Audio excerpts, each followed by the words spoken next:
Recording in progress.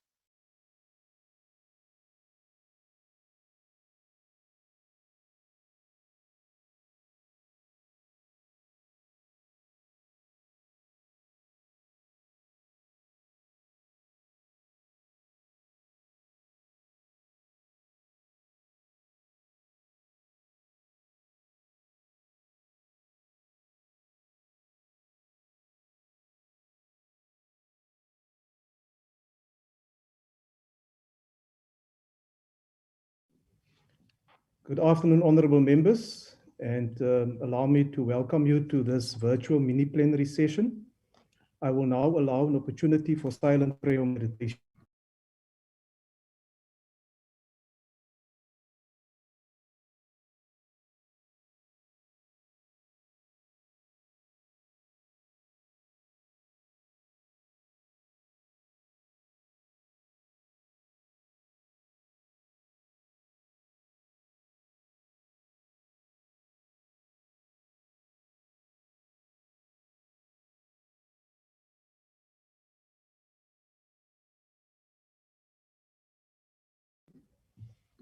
Thank you, honorable members.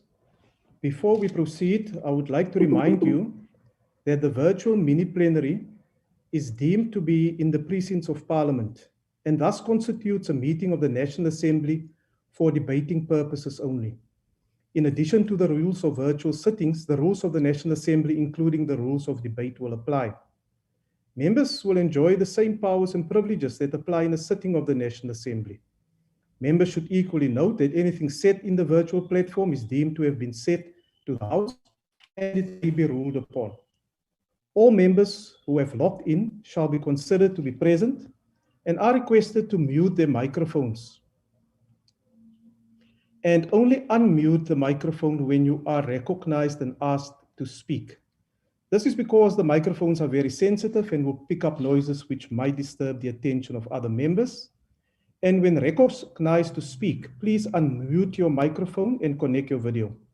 Members may make use of the icons on the bar at the bottom of their screens, which has an option that allows a member to put up his or her hand to raise points of order. The Secretariat will assist me in this regard.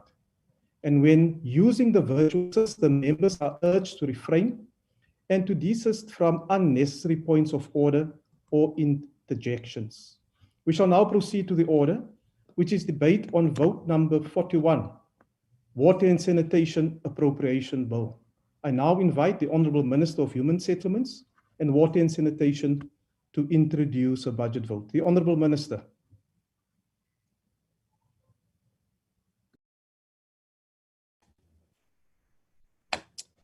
Chairperson, honourable members, acting directors general, panel of advisors and heads of provincial departments, members of boards of entities in the water sector, ladies and gentlemen. When we took stock of what we had achieved in the past 12 months, it became very clear to us that that which we need to report on is far greater than the time that is given to us. We therefore resolved to ensure that we are able to provide you with the necessary documentation to make up for the fact that we might not be able to give you a full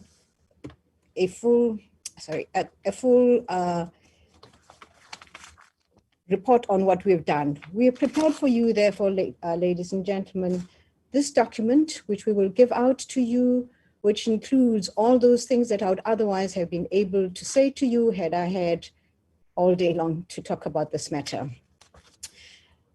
But I have resolved that we're going to prioritize for today a number of things that we have prioritized. One, it is to indicate what resources have been allocated to the department for this financial year.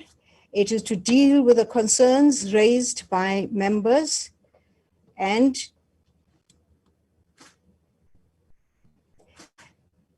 to discuss the major projects that are currently underway, i.e. the Water and Sanitation Master Plan, the Lesotho Highlands Water Scheme, Phase 2, and the South African Human Rights Commission's report on the Vaal River sewage problem and our response to that. We have compiled a comprehensive and detailed report, which will be made available, as I've indicated to you, to the Portfolio Committee on all the work that we have done and we have accomplished in this past financial year. Having said that, I need to start off by thanking the leadership of the Department of Water and Sanitation. Firstly, the Director General, currently of the Department of Human Settlements, Mr. Mbulelo Changano, who spent a great deal of time steering the ship back to sea and keeping a steady hand on the rudder in the time that he spent with us. Secondly, I'd like to thank the Acting Director General, Trevor Balza, and currently the Acting Director General, Deborah Muchotli. Members of the advisory panel as well, I would like to thank officials of the department who stayed the course, and thirdly, the current water boards and catchment agencies that have not deviated from their mandate. We've had difficulties in this sector, and we've braced ourselves for the enormous challenges that lie ahead, but we can confidently declare that we are making progress. Just yesterday, I had the most amazing experience in the Northern Cape, where farmers, the unemployed representatives of the mining sector, and the agricultural sector all gathered in Kimberley to thank the department for an exceptional intervention in dealing with the drought that the Northern Cape has experienced. The final departmental appropriation budget for the financial year that ended on the 31st of March 2021 was 16.9 billion, whose expenditure amounted to 14.5 billion, representing 85% of the total adjusted appropriation. In the coming MTEF period, the estimated budget allocations are as follows. For 2021 to 22, 16.9 billion has been allocated. 22 to 23, 17.4 billion has been allocated with an increase of 2.9%. From 23 to 24, we have been allocated 18.3 billion. The progress for the department is good. To begin with, we've had a number of unqualified audits against all odds, which is a significant improvement. Further, we established a disciplinary committee late last year to deal with all the cases referred to us by the Auditor General, our panel of advisors, and the SIU reports. And we're making very good progress in this disciplinary process. Out of these, we've had several successes. The recent one has secured a conviction for the irregularities in Lepelle Northern Water. We await further reports on cases currently under investigation by the South African Police Service, and will report to the Portfolio Committee on these in time. We have also restructured the department to deal with the many vacancies that the Portfolio Committee had been concerned about, and we have received the necessary concurrence of the Minister of Public Service and Administration. We have progressed to legitimize all boards of our water entities that had previously not been approved by Cabinet, and will soon conclude this process. To all those who served us faithfully on the water boards, our sincerest gratitude. We're beginning to see the results of the hard work that we've put in. However, a number of challenges remain, and new ones confront us on a regular basis.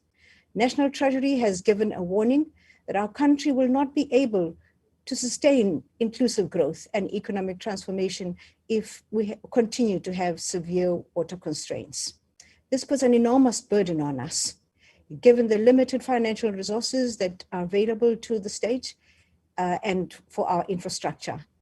It is in this context that I'm very glad that we have the TCTA, whose job it is to access financial markets to raise funding in order to implement mega projects in the water infrastructure area. Where necessary, we keep the water secure, and we depend on the resources that we have to make sure that this is done. The sustainability of off-budget funding, which the state must increasingly rely on to fund infrastructure, given the limited fiscal space, means that we must strengthen and give support to those water sector institutions that raise funding, such as the TCTA. I am pleased to announce that the TCTA, which received an unqualified audit opinion, has already mustered and amassed 68 billion pipeline of water resources projects that will start delivering water to South Africa before the end of the decade. These include the Lesotho Highlands Project Phase 2, Umkomazi Water Project, Mokolo Crocodile Water Resources Development Project, and the augmentation of the Western Cape water supply system. Together, these projects impact 70% of the economy in our major metropolitan areas such as Gauteng, KZN, and the Western Cape. After obtaining the concurrence of the Minister of Finance for the guarantee agreements, I gave my consent to the CTA to conclude loan agreements with and approved the issuance of government guarantees to the respective lenders. This allowed the TCTA to raise 15.45 billion in the capital markets from investors to continue construction of the Lesotho Highlands Water Project Phase 2. In relation to the water valve system, we also depend on the TCTA to provide us with the necessary resources. So we have the resources for now, we have the guarantees, and now we can assure you that we will be hard at work to provide water security for the country. A few months ago, a most pleasant and productive engagement with senior managers of the Johannesburg Stock Exchange occurred, and we're very proud of this necessary ally. The team from the JSC, led by the CEO, Dr. Laila Fourie, influenced and informed us of the role that it can play in funding the water projects and in finding the resources to sustain our water projects. We would, of course, have to proclaim these, and we look forward to continue using the funding capacity of the JSE to finance our capital expenditure and infrastructure development programs. However, on the funding side, we still have to tighten up a few areas that could improve our economic stability. At the moment, the money lost through non-payment of our water boards by municipalities stands at 12.6 billion as at March 2021. In a recent study, we discovered that about 41% of our municipal water is non-revenue water, which means water that is not being billed or not paid for. And we're losing the value of 9.9 billion down the drain, either because of physical losses and leakages from the server connections, or the municipalities are not paying their debt. The debt that we're owed by the municipality is a great concern to us. This leaves us as a department much poorer to perform our responsibility to those that are owed, and we lose billions that we could bring on board. So we need to ensure that the municipalities pay for the water that they use. On this particular debt, we need to ensure that our water tariffs also are cost-effective, fully implemented, and can repay debt. Going forward, we must ensure that credit control measures are enforced to arrest increasing debt. We have no choice but to do this because the availability of off-budget funding now and in the future depends on our ability to overcome these financial challenges. Until then, the water sector entities as funders will rely on government guarantees until they get the necessary support, which the fiscus is finding increasingly difficult to provide. As you know, we launched the National Water Master Plan in 2019, and we called it a call to action. This sought to rally all South Africans to work together to address the challenges that are confronting our sector. The plan has been on our website ever since, inviting comments from interested parties. We have received a great deal of support and responses that have enriched the master plan, including, I must add, endorsement from a number of organizations such as Agri SA, the Black Farmers Association of South Africa, and to our great surprise, very recently, support from the DRC. I mentioned the DRC because President Mbeki had informed me some time back that the water from the DRC has been the former Namibian President Sam Nujoma's lifelong dream. We will be following up on this and make it a reality for ourselves and for President Nujoma. The master plan points out 5 key objectives that define a new normal for water and sanitation development. What we're going to do is take this through to Cabinet very soon, as it is possible, And when we get the necessary endorsement from Cabinet, we will use the necessary space to propagate our views, and the charter, the master plan will cease to be called a master plan. We will call it the Water Charter, ensuring water for all, which will fundamentally change the water environment. It is a redistributive instrument that ensures that there's equitable distribution of water, which should also result in increasing water saving measures. A copy of the draft plan is available to all members, and I have a copy here, which will be available to all members after this. Even though we're doing as much as we can in the provision of sanitation services, there are huge challenges facing the sector. Some of these are as a result of unplanned rapid urbanization, putting increasing strain on our heavily burdened infrastructure, and inadequate investment in operation and maintenance, and the replenishment of what has been stolen in our structure by those people who continuously invade our space and steal the cables in our infrastructure. Our wastewater treatment plants are regularly vandalized by criminal elements that often render our plants inoperable. We're now required to increase our security and declare essential dams security points. We will also lobby for maximum penalties for those who criminally interrupt our work. We have made significant progress in addressing access to sanitation. Households with access to sanitation have increased from 49% in 1996 to 83%, according to Stats SA outcomes in 2019. However, there's still approximately 2.8 million households, which is 17% of our households, without access to improved sanitation services. The master plan deals with our commitment in this regard, and for the time being, innovative technology is available to assist us, and we thank the Water Research Commission that organized the support of the Bill and Melinda Gates Foundation in this regard, and bringing together all stakeholders to understand that there is a substitute for water in our toilets. There is a need to embrace technology. In this case, technology that will reduce water demand. While waterborne sanitation system is the first preference for everybody, however, it is not possible for us to provide this to everybody, nor is it practical to install it in every toilet. So we will make use of the dual system that we have right now.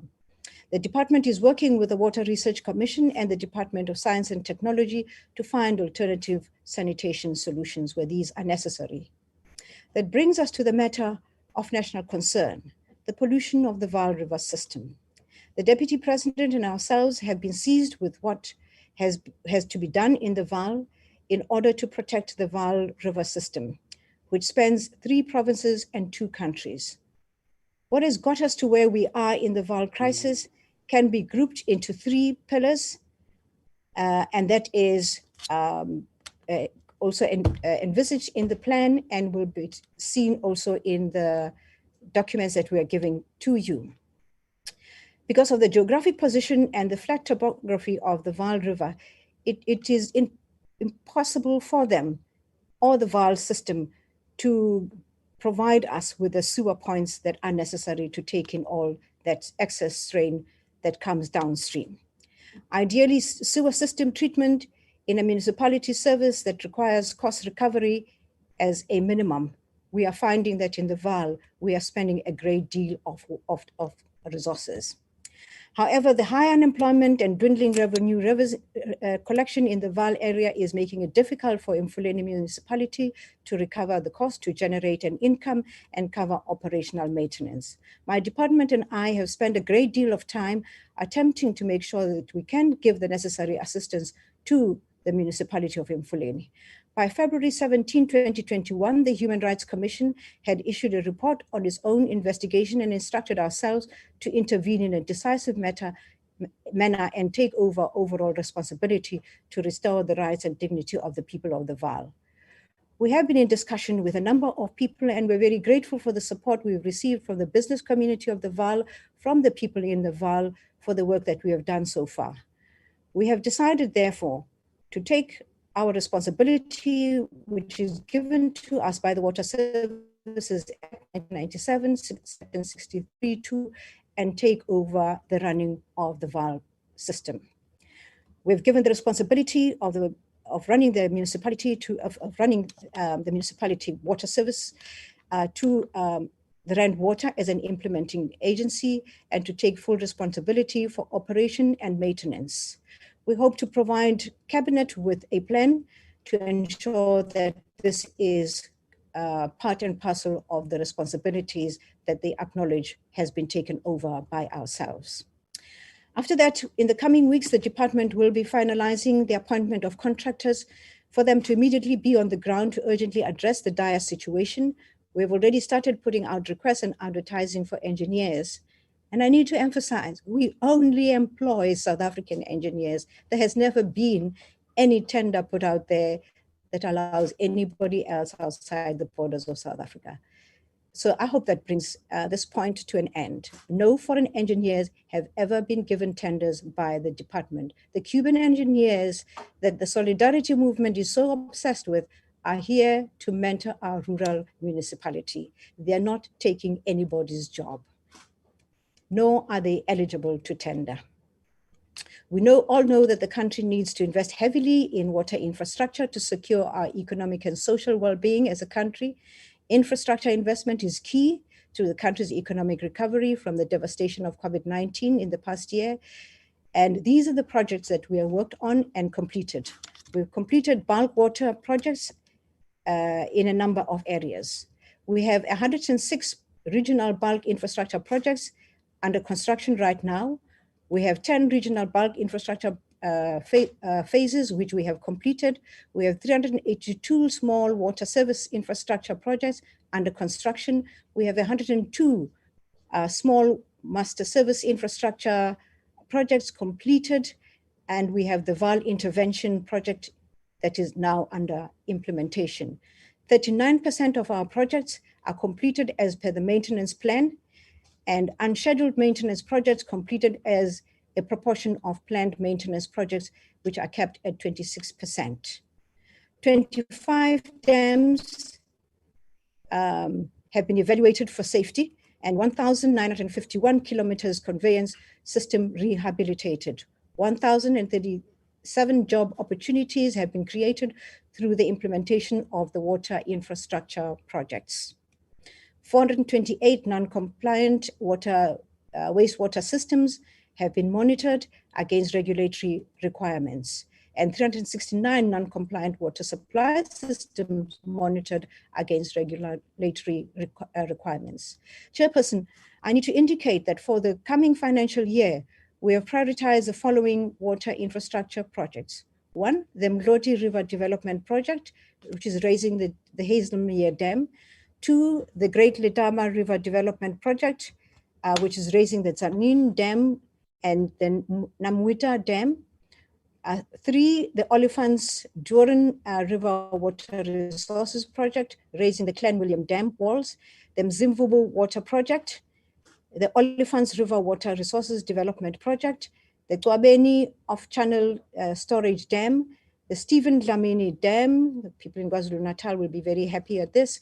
The Berg River Augmentation Scheme, and the Lusiki Regional Water Supply Scheme in Zalu Dam.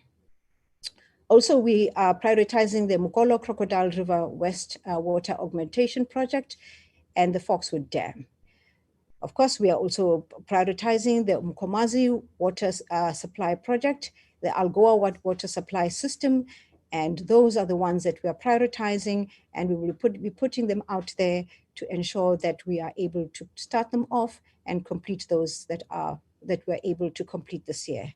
I'm happy to announce that as we stand now, phase 2 of the Lesotho Highlands Water Scheme, which was launched in Lesotho at Podihadi on the 13th November 2019, has been endorsed by Cabinet, and the Chief Delegate and the Alternative Delegate to Lesotho Highlands Water Commission have already taken their place. They took their place in June 2021.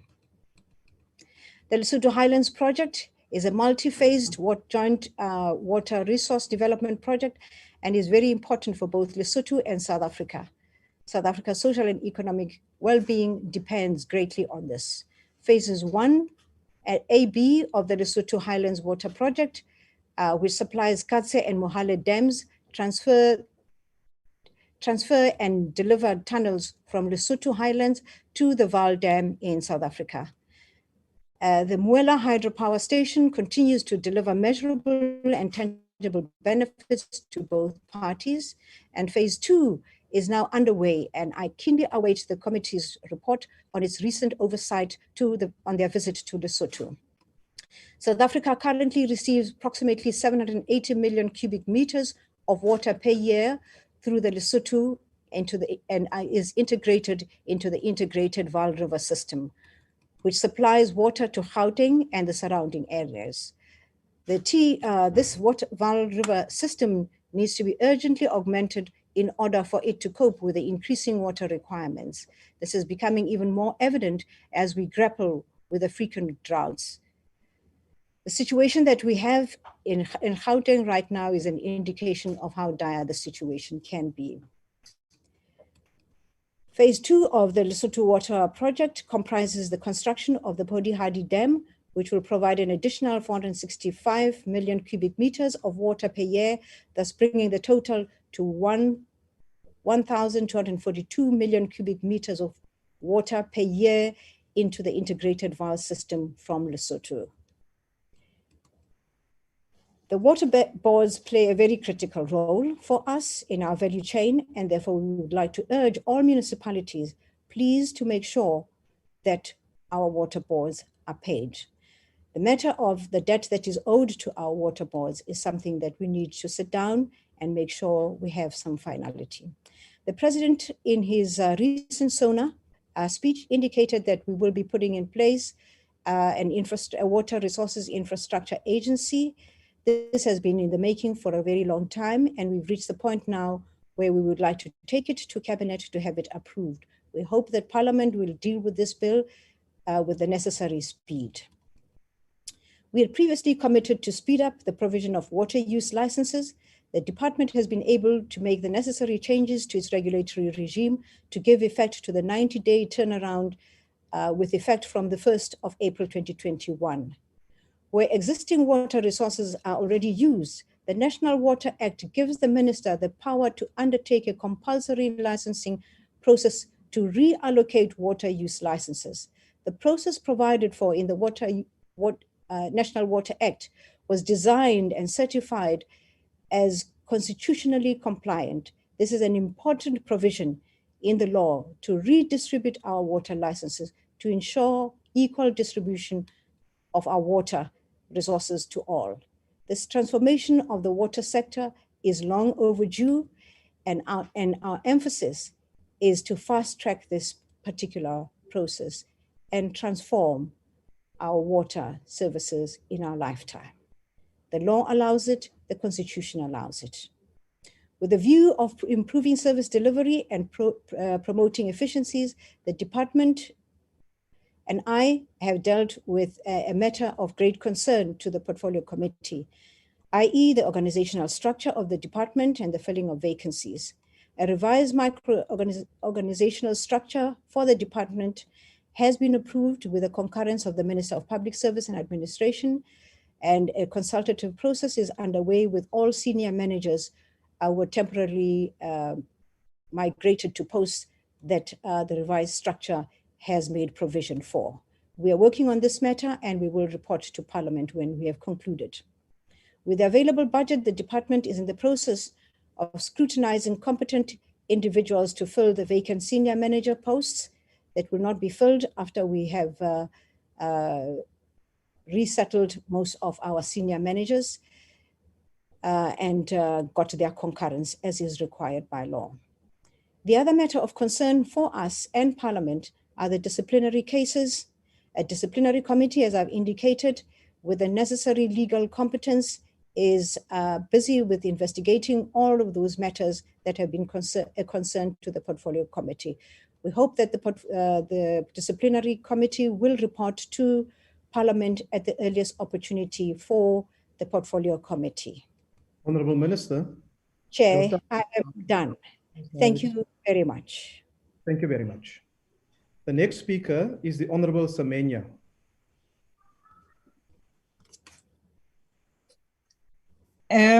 Good afternoon, Honorable Chair,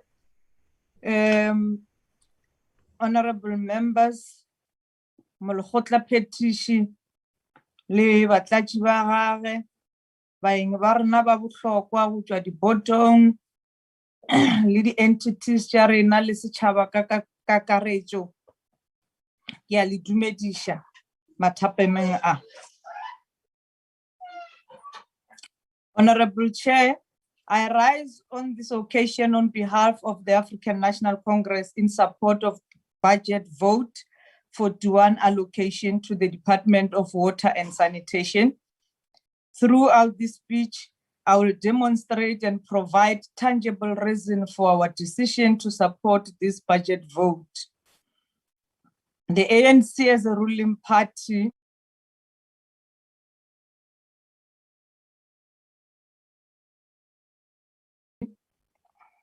carries the poor, the vulnerable members of our community, especially women and children. I will therefore focus on how this budget seeks to change the life of our people for the better.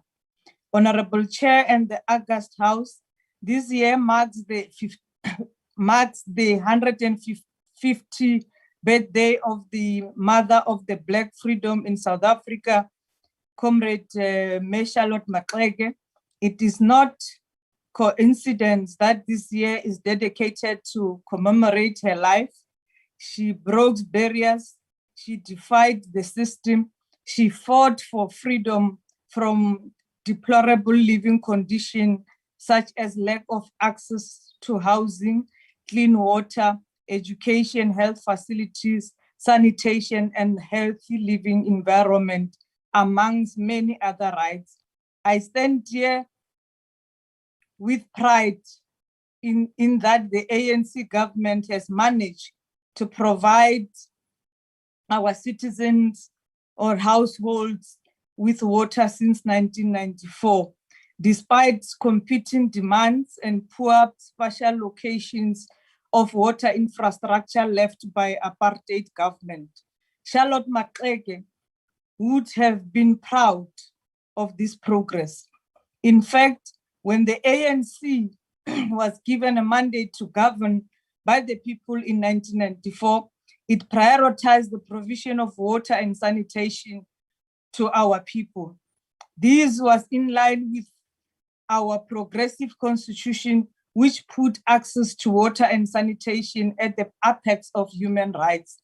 This is the reason we passes the Water Service Act in 1997, along with the strategic framework for water services before any other legislation that relates to water. Chairperson in the House, it is unfortunate that we have not been able to provide water and sanitation to all, and it pains us as leaders of society. Nevertheless, budget vote for Duan provides another opportunity to move closer to our goals. Honorable Chair and members, water is an enabler. It is a catalyst for radical socio-economic development. The 54th National Conference of the ANC identifies several developmental issues that can only be achieved through equitable distribution and utilization of water. For instance, the Land Reform and Redistribution Program will be meaningless without access to water. Therefore, the ANC resolved that active measures should be put in place to enable effective land redistribution. These measures include, but not limited to, support to Black farmers with preferential allocation of water rights and infrastructure provision for Black farmers.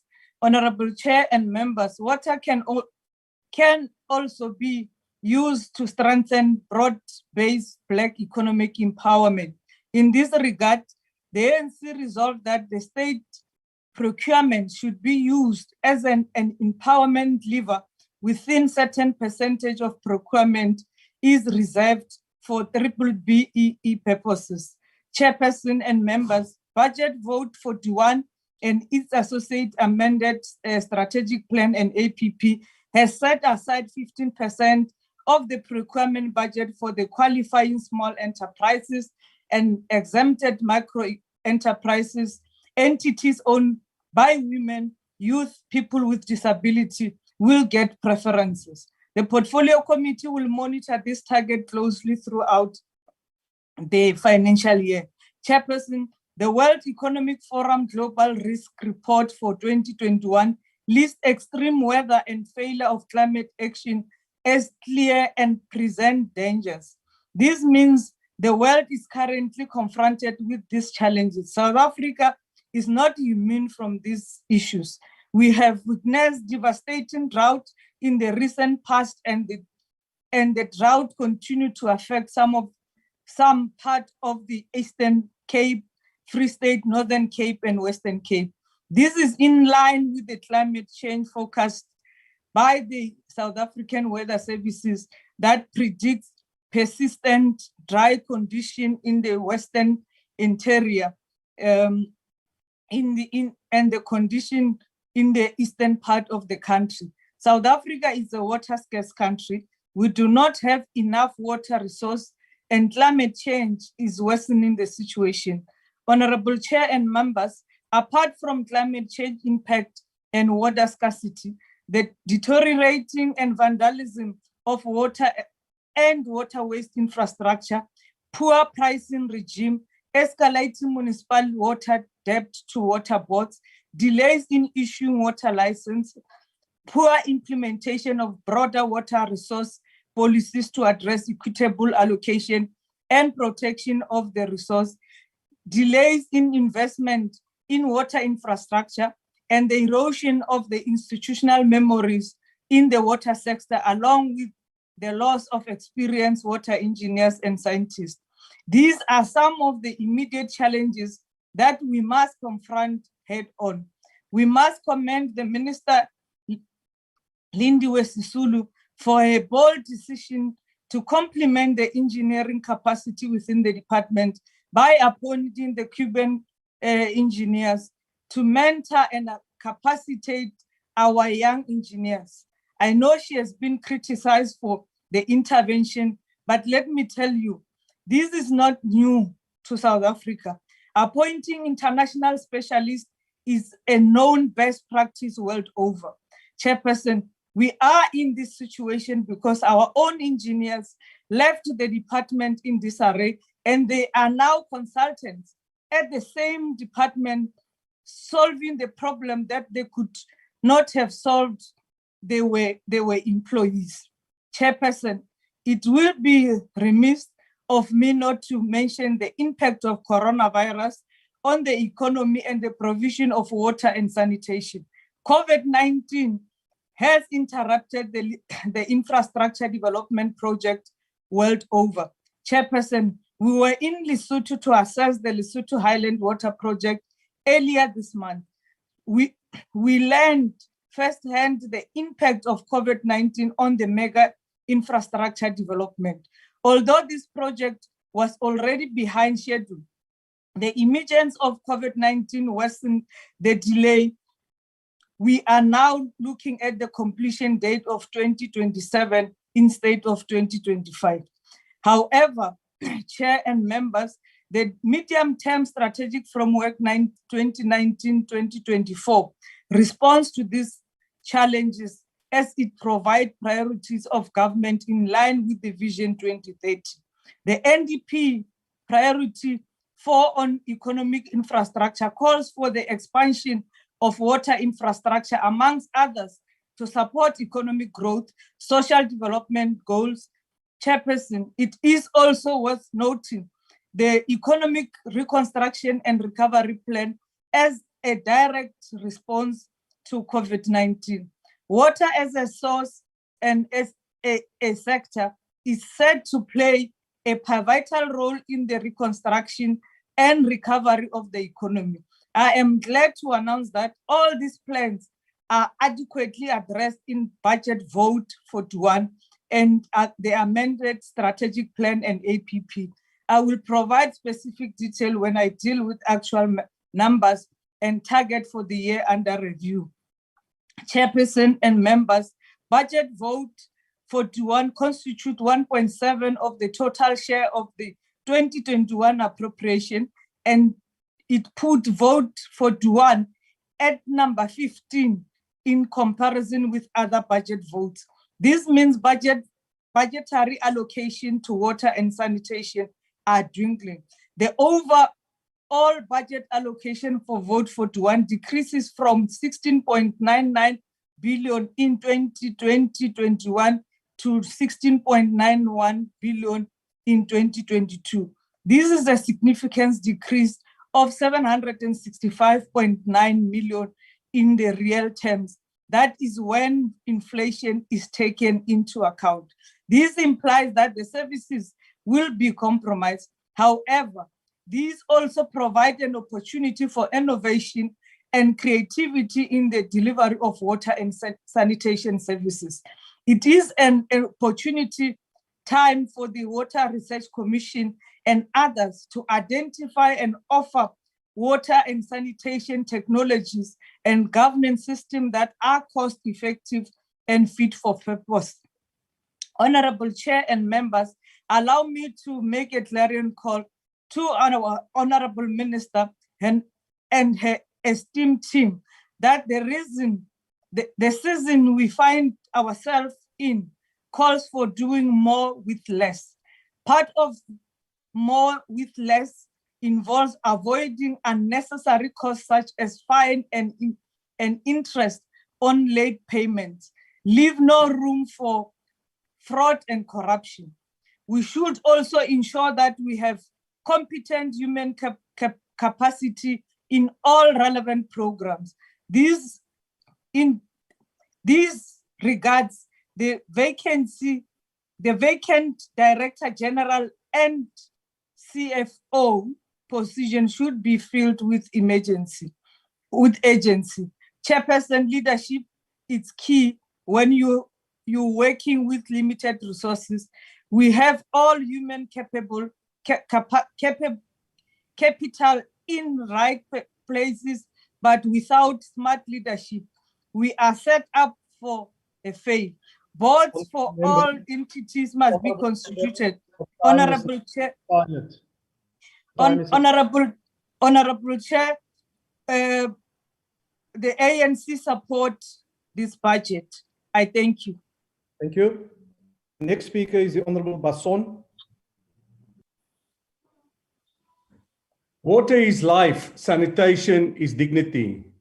Chairperson, South Africa is one of the few countries in the world that enshrines the basic right to sufficient water in its constitution, stating everyone has the right to have access to sufficient food and water.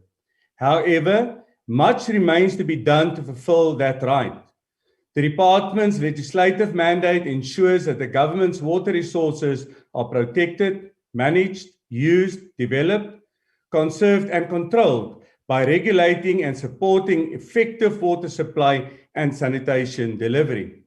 This is done in accordance with the requirements of the water-related policies and legislation that are critical in delivering on people's rights to have sufficient food and water, growing the economy and eradicating poverty. The management of our national water resources must contribute towards achieving South Africa's growth, development and socio-economic priorities. In the National Development Plan, one of the 7 priorities as adopted by the government for the 2019-2024 administration addresses under priority 2 is economic transformation and job creation. Chairperson, Minister Sisulu must explain the following. Your government made job creation one of the 7 priorities. Despite this, you appoint 24 unaccredited Cuban engineers at a cost of 65 million rand. Minister, Your lame excuse that very few of our own engineers would possibly opt to work in the rural areas holds no water. Recently, the labor union Solidarity produced a list of 132 local engineers who are willing and ready to assist in the government's effort to address infrastructure challenges in rural communities. Chairperson, this proves that the deployment of Cuban engineers has nothing to do with the reluctance of local engineers to assist, nor has this anything to do with a lack of expertise. This smacks of another money-looting scheme by the ANC. The Engineering Council of South Africa has 34 registered professionals, of which more than 14,800 are registered professional engineers. This confirms that South Africa has numerous skilled engineers who are able to assist in infrastructure challenges. Yet you choose to pay millions of rands in accommodating and pay unaccredited Cuban engineers at the expense of accredited, experienced and unemployed engineers already registered in South Africa. If these Cuban engineers are so good, send them back home, Minister, to sort out their own problems in Cuba. Some towns have only 2 hours of running water every 5 days. At a national level, Cuba's water losses are calculated around 60% due of infrastructure failure. This situation is even worse than our own losses of 37%. Minister, you insist no jobs have been stolen from South African workers, but the unaccredited Cuban engineers have landed themselves a sweet deal at the cost of South African engineers. The DA wants the minister to inform South Africa now which steps her department has taken prior to the signing of the agreement to ensure that South Africans could be employed instead. What skill sets do each of these Cuban nationals possess that South African engineers do not? The DA calls on the minister to reverse the appointment of the 24 Cuban engineers and appoint local engineers. However, it now seems you will not send the Cubans home and even go so far as to defend your decision in court. South Africa's water infrastructure is at risk of failure, and this deepening crisis requires leaders from government, business, labor, and civil society to deliberate on a way forward to build capacity at national, provincial, and municipal levels to address water challenges. The DA believes that through meaningful public-private partnership, a solution can be found. Water specialists indicated that more than 900 billion will be needed in the next 10 years on infrastructure to avoid a full-scale water crisis. Currently, only 16.9 billion is budgeted for this need, with a shortfall of 73.2 billion in this financial year. Our water crisis is a result of an ANC government's inability to protect, expand, maintain, manage, and finance water infrastructure. A critical problem in the country is the pollution of our water resources. Since 2014, we haven't seen a blue and green drop report that measures the quality of our drinking water and water from municipal wastewater treatment plants released into our rivers and streams. In the 2014 report, Blue Drop report, 1,009 water purification plants in the country were assessed. Only 32% of these plants produced excellent drinking water. The 2014 Green Drop report reported assessed 824 wastewater treatment plants, receiving 5,000 million liters of sewage every day. According to the 2014 report, 84% of wastewater plants were in critical risk, high risk, or medium risk, with only 16% of these plants in low risk.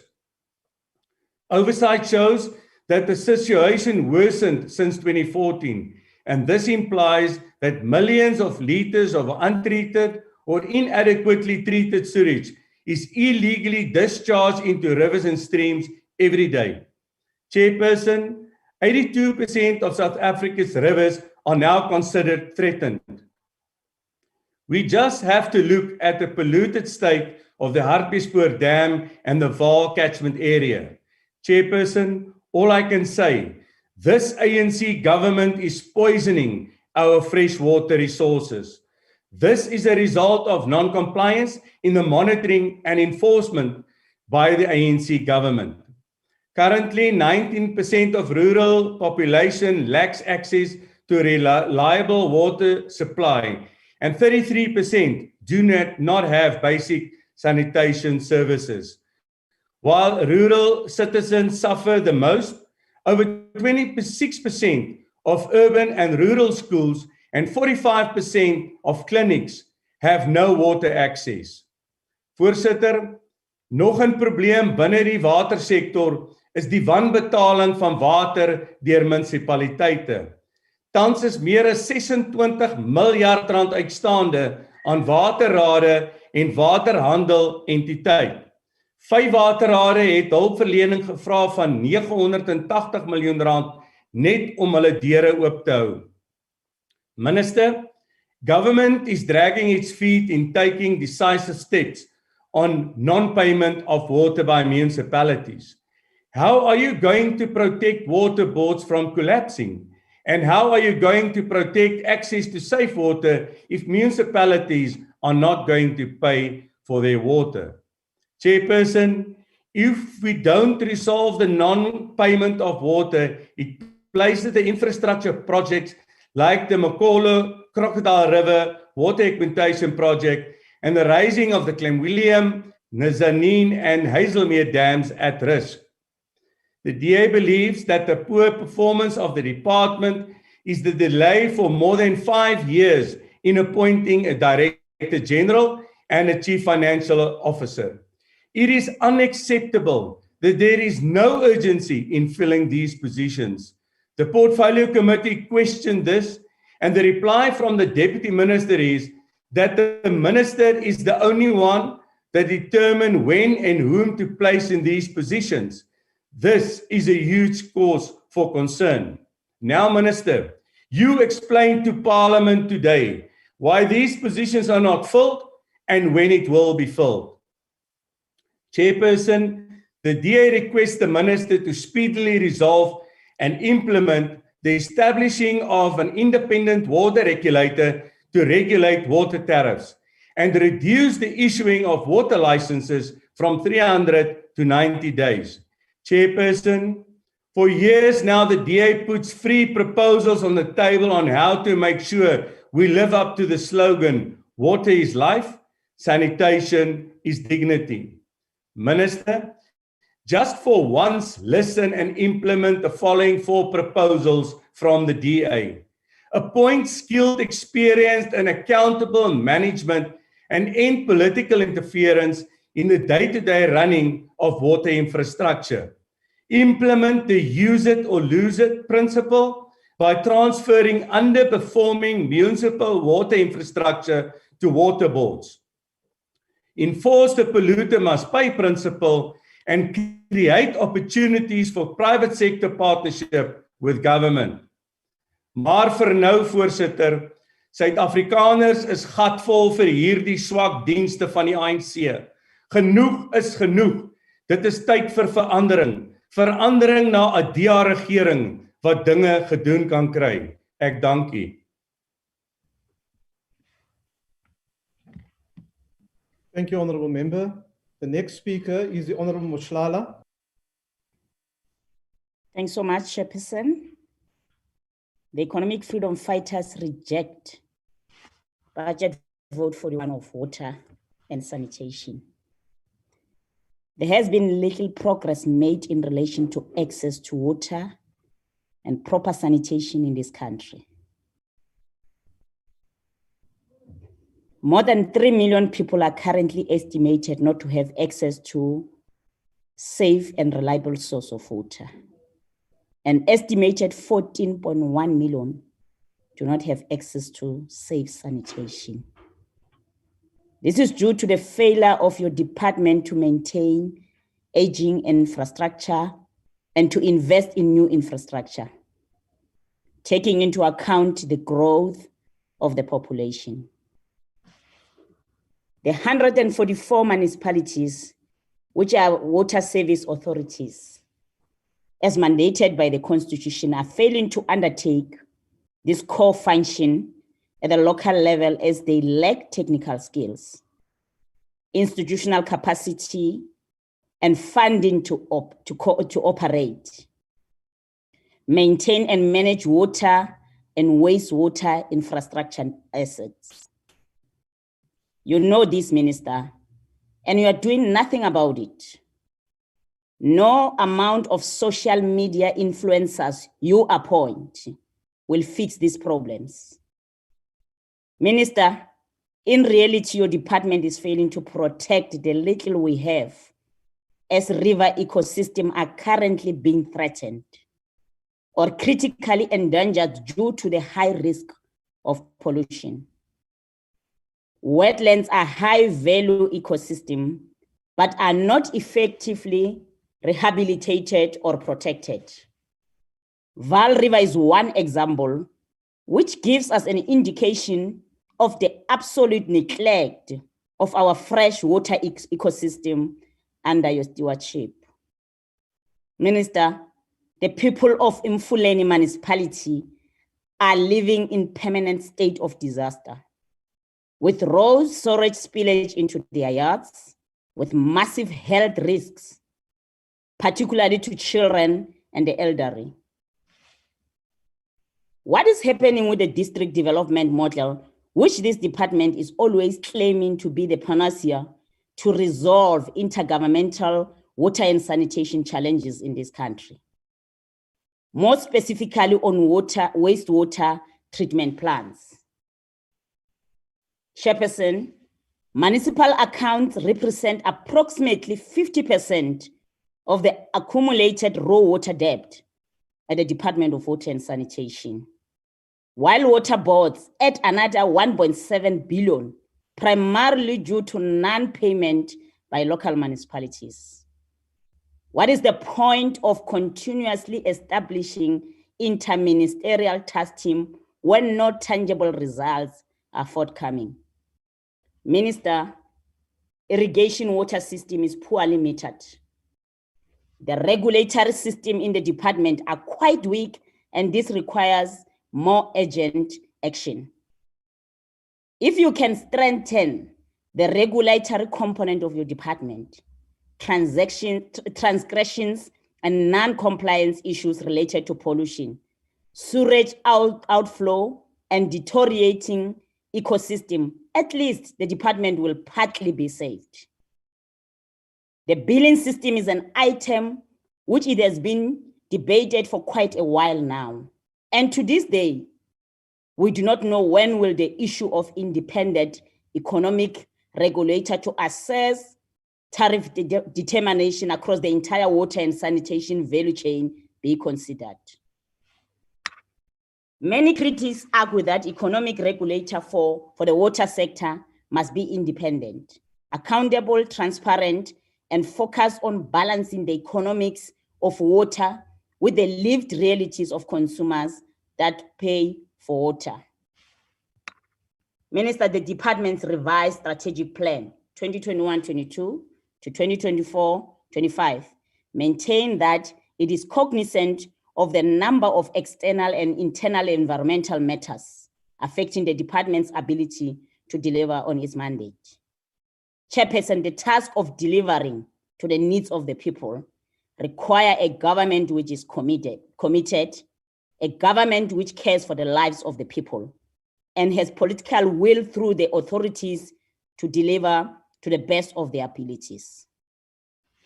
The task of operationalizing and planning of government activities through programs and sub-programs require careful planning and inevitable trade-offs, which this government lacks. Minister, the ongoing SIU investigation and internal investigation by your department do not seem to come to any logical conclusion.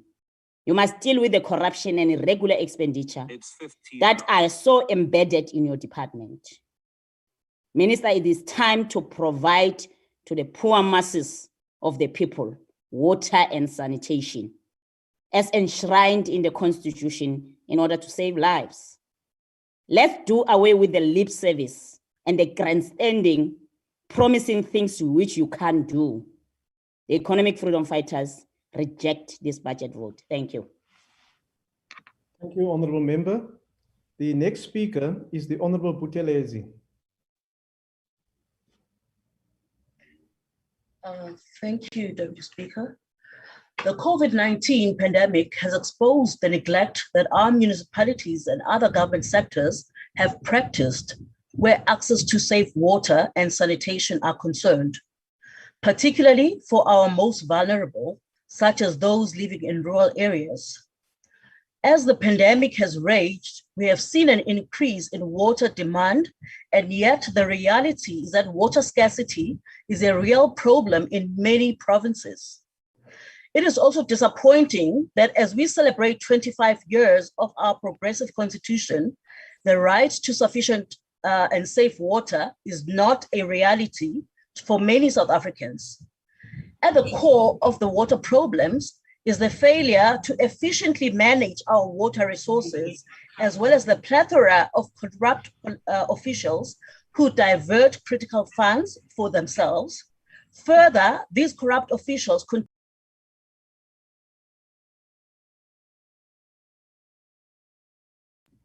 Honorable Member, will you unmute your microphone, please?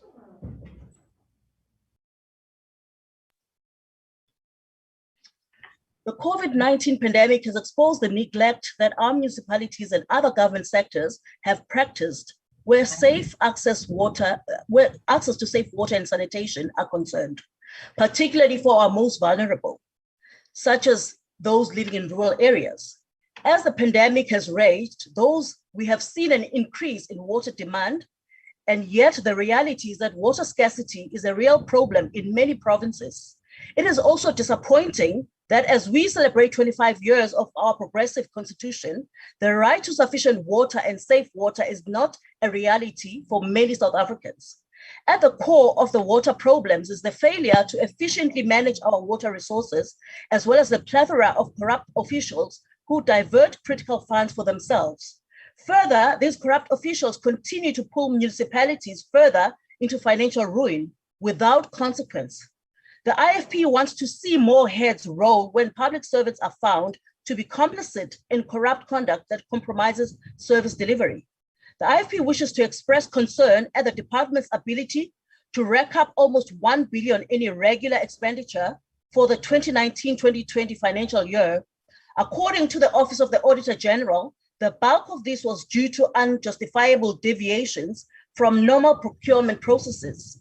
While this amount is public knowledge, we have yet to see the names of the official responsible, whether they face the disciplinary action or whether they continue to hold office. The IFP demands more visible accountability and sanction for individuals responsible for such gross misconduct. Such irregular expenditure results in communities going without water and in some cases, leaving municipalities to seek private partnerships in order to service their communities. This should be the responsibility of government, yet government is failing. The IFP calls for the department to strengthen its oversight function by implementing monitoring programs for drinking water, wastewater, and mine water quality, because its function is not just in ensuring that water is available, but that water is of a safe quality. The IFP is further concerned by the allocation of funds to consultants, business and advisory services, which have increased from 37.3 million in 2020-21 to 65.8 million in 2021-22. Why is the department spending so much money on outside experts instead of hiring and using competent department staff? This is an unfortunate and poorly planned use of resources. Further, the IFP remains concerned by the failure to fill critical senior management positions, such as the Director General and the Chief Financial Officer. How can we expect a functional system when there is a leadership vacuum? The IFP hopes to see these positions filled with experience by qualified individuals, not merely cadre deployments. Honorable members, we need to reinforce a high standard of good governance and service delivery in this sector. Water delivery, above all, needs to be managed by those who are able to be held accountable, so that we may ensure, at minimum, we deliver on basic human and constitutional rights. In conclusion, the IFP is committed to carefully monitoring the performance of this department and will not hesitate to demand accountability. Considering all the stated issues, the IFP in general supports the budgetary adjustments. I thank you. Thank you, Honourable Member. The next speaker is the Honourable May.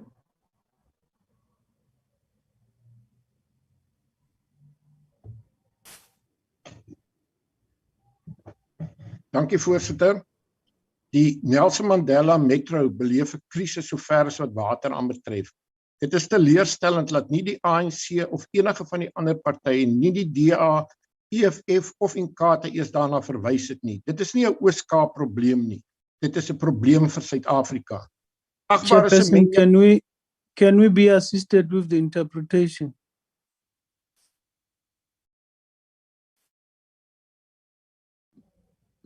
Thank you, Honourable Member. There's supposed to be interpretation on this platform.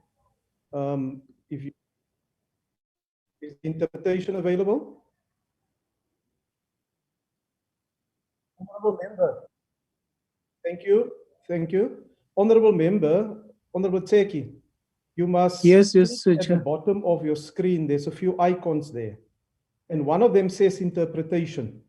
And you must click on English and then you will hear the English interpretation. I'm sorry to have disrupted your speech, Honourable May, but you may continue now. Agbare Semenya sê Suid-Afrika is 'n droë land. Ek wil graag herhaal wat ek in 'n vorige toespraak gesê het. Met my besoek aan die Van der Kloof en Gariep dam, het ek onder Kanari wal gestaan en die water het oor die walle gerol, op pad na die see. Ja, op pad na die see. En ek het by myself gedink, dit is nie nodig dat ons een van die 30 droogste lande in die wêreld moet wees nie. Ons moet meer damme bou, ook in die Oranje rivier, en dan moet ons water herlei. Ons het vanjaar rekordoeste word voorspel op die gebied van landbou. Ons kan trots wees op ons boere. Hulle doen uitstekende werk met dikwels die minimum water. Dit is een van die grootste werkskeppers in ons land. En hoe meer water daar beskikbaar is, hoe meer werk kan ons skep. Ek wil net vir u noem wat die herlei van water betref. Ek bly op Dispatch, voorsitter, u sal presies weet waar dit is. Dit is 40 kilos van Kirkwood. Kirkwood is bekend vir die Sondagsriviervallei met sy groot sitrus boerdery. Hoekom is daardie deel so suksesvol? Want hulle kry water op 'n permanente basis van die Oranje rivier. Waarom kan water dan nie herlei word na droë dele in ons land nie? Ons dink spesifiek aan water, byvoorbeeld van die Oranje rivier, Graafrenet, Aberdeen, Willowmore by die Beervlei-dam, Stuiterwil en terug na die Nelson Mandela Metro. Daar lê duisende hektaar grond wat bewerk kan word. Dan wil ek vir u noem dat daar geen beplanning is om water in die Nelson Mandela of in die Oos-Kaap te verbeter nie. Ons sê daar's nie geld nie. Dis nie waar nie. Gister het ons weer gehoor by die Sondekommissie dat die Guptas 49 miljard rand gekry het deur staatsinstansies. Dit is totaal onaanvaarbaar. Ons bevolking groei om in die stede. Die platteland word ontvolk omdat daar nie werk is nie. Nou wil ek spesifiek verwys na die Nelson Mandela Metro.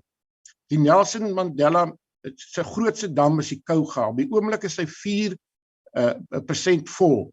Sy opvangsgebied is Willowmore, Baviaanskloof. Aan die ander kant van die berg is dit Joubertina, Krakkeel, Misgind en Haarlem.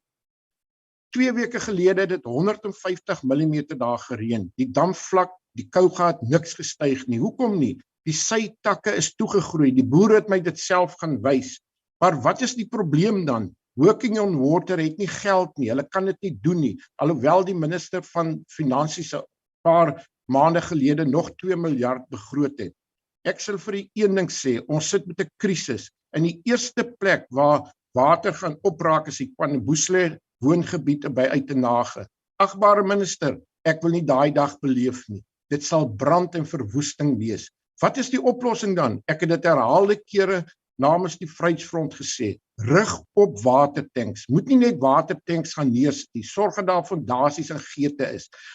Moenie uitstel nie. Ek sê vir u, begin volgende week in Kwaneboeslê. Dit sal die beste korttermynbelegging wees wat jy kan doen. Ek wil afsluit. Ons in die metro stuur af op 'n humanitêre ramp. Kan nie indink 'n metro sonder water.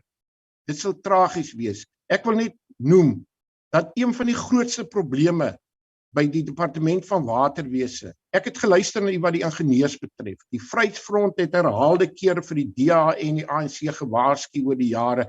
Doen weg met regstellende aksie. Gebruik ons eie mense. Ons het soveel ingenieurs. Ek sluit af. Ek wil vandag net een ding pleit. God help ons. Breek oop die wolke en laat ons damme vol word. Dankie. Thank you, Honourable Member. Honourable Members, I will now invite the Honourable Lesoma, who will preside over the remainder of this mini plenary. The Honourable Lesoma. Thank you, Honourable House Chair, Honourable Floric. Now I recognize the Honourable Deputy Minister of Human Settlement, Water and Sanitation, Honourable Mahlobo. Over to you, Honourable DM. Your Excellency, Chairperson, thank you very much, Ministers, Deputy Ministers, and Honourable Members. Your Excellencies, comrades and friends, many citizens across the globe continue to perish. Economies have stagnated while exposing inequalities existing amongst the nation due to the pandemic COVID-19. The breathtaking scientific revolution and advancement has yielded the production of vaccines to prevent the spread of this pandemic. The downside is the behavior and the greed of those powerful nations that have chosen to accumulate more vaccine than they needed, which is protectionism. We wish to commend His Excellency President Ramaphosa as an African champion on his unwavering determination, which supported by India, on the question of the waiver of the intellectual property to allow Africa the opportunity to manufacture this vaccine. The efforts of His Excellency has gained momentum, wherein more than 100 countries, including the United States, are supporting this particular call. Our call is that this virus continue to live amongst us. It mutates. There are new strains that are being emerging. It is going to be important that our collective effort and our behavior will be very determining whether we stop this spread or not. Let's continue to wash our hands, sanitize, wear masks, and keep the requisite social distance. We must also deal with this view that those that are negative about the vaccine, through civic education and mobilization and solidarity during this period, we should go a long way in our collective effort to turn the tide and save humanity. Today is the 25th of May. We are celebrating Africa's Day. We are going to continue to implement our mandate as envisioned in the Vision 2063, Africa's Lost Star. As a continent, we must extricate ourselves and break the vicious cycle of dependence imposed by imperialists, those that are financially powerful, who command the world market and see the world through the lens of their own image. Our forebears were always right when they struggled for a united Africa at peace with herself through on the basis of freedom, human rights, and social justice.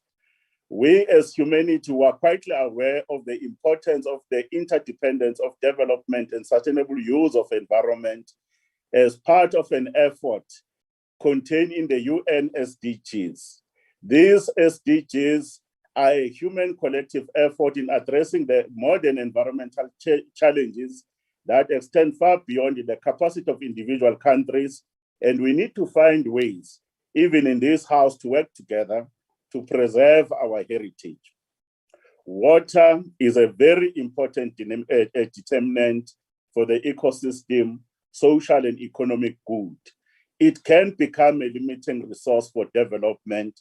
And where there are these challenges and disruptions, the implications are huge for economies and the social well-being of our people.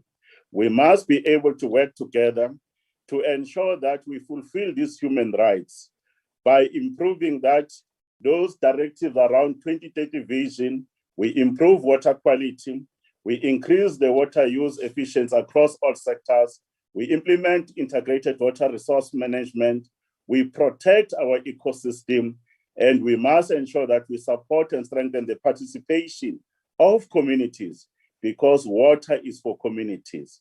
The ANC-led government over the last 27 years, we have done well to expand access to services, especially water and sanitation. The latest General Household Survey by Stats SA of 2019, if you look between the period of 2002 and 2019, we have increased access to water from 84.4% to 88.2%. And this is an increase by over 4.5%. But we have also noted in the same period that a number of households are not paying for services, and we say those who can afford to pay, they must be able to pay. With respect to sanitation, on the same period, there was an increase of 20.4% from 61.7% to 82.1%. Despite all these advances that we have recorded, we are the first to admit that more still to be done, especially in rural areas where infrastructure is poor or non-existent, in urban areas where we continue to experience service delivery disruptions or failures for a variety of reasons. This budget we have, if you look at the Water Services Improvement Grant and the Regional Bulk Infrastructure Grant, those communities in rural provinces, we say Lemini Iyeza and Abuwe, the water will be coming working with local government, because the ministry has put a lot of money to address those issues and in our township. Water is arguably the most precious resource on earth, and we often value and manage it extremely poor. The water infrastructure is part of the network. The price of water traditionally reflects a limited set of costs to treat and transport water, but the value of water is far greater than that. We need to ensure that we invest in water and sanitation and water resource management, because it is vital for national economies and poor communities. Such investments will benefit those countries in a great deal. We are calling for a public sector and a private sector investment as part of our economic recovery plan that we need to support. Our president has a full appreciation of the importance of water resource management, including improved water supply and sanitation.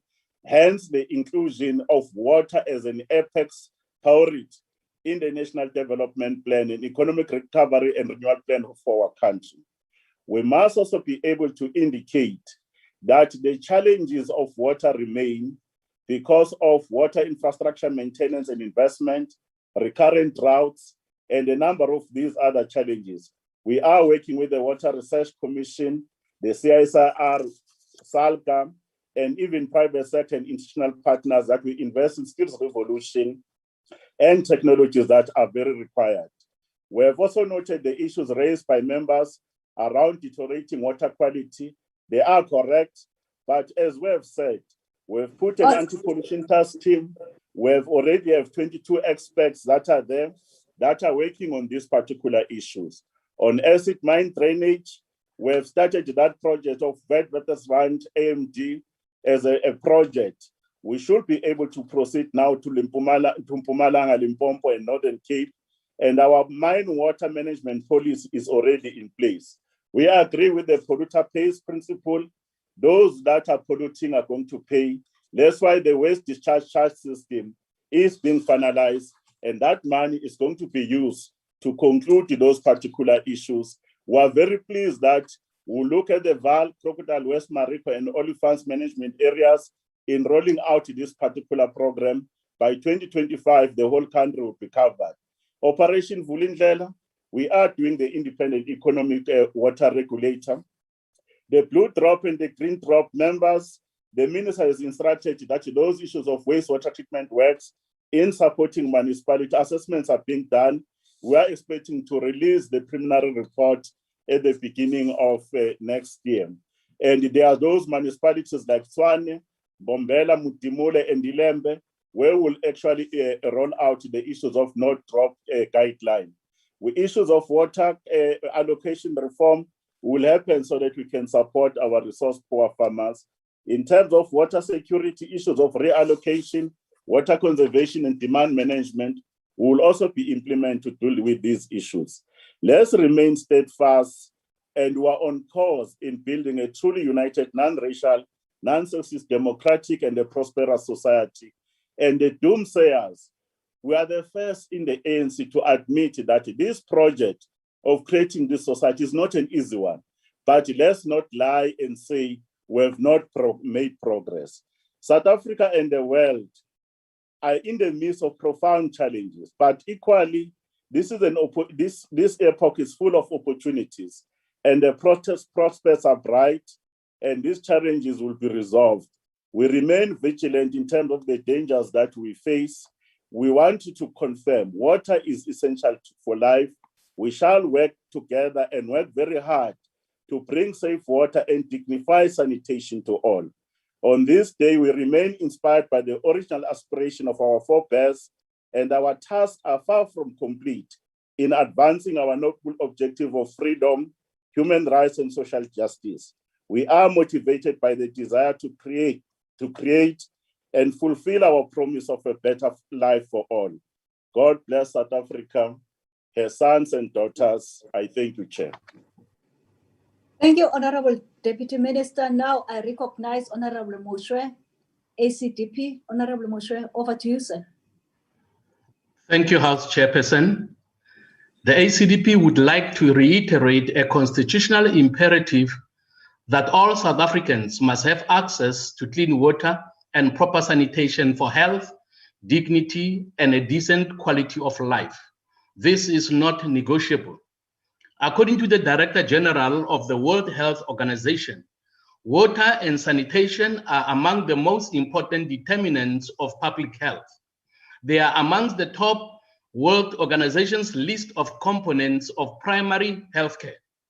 Wherever people achieve reliable access to safe drinking water and adequate sanitation, they have won a major battle against a wide range of diseases.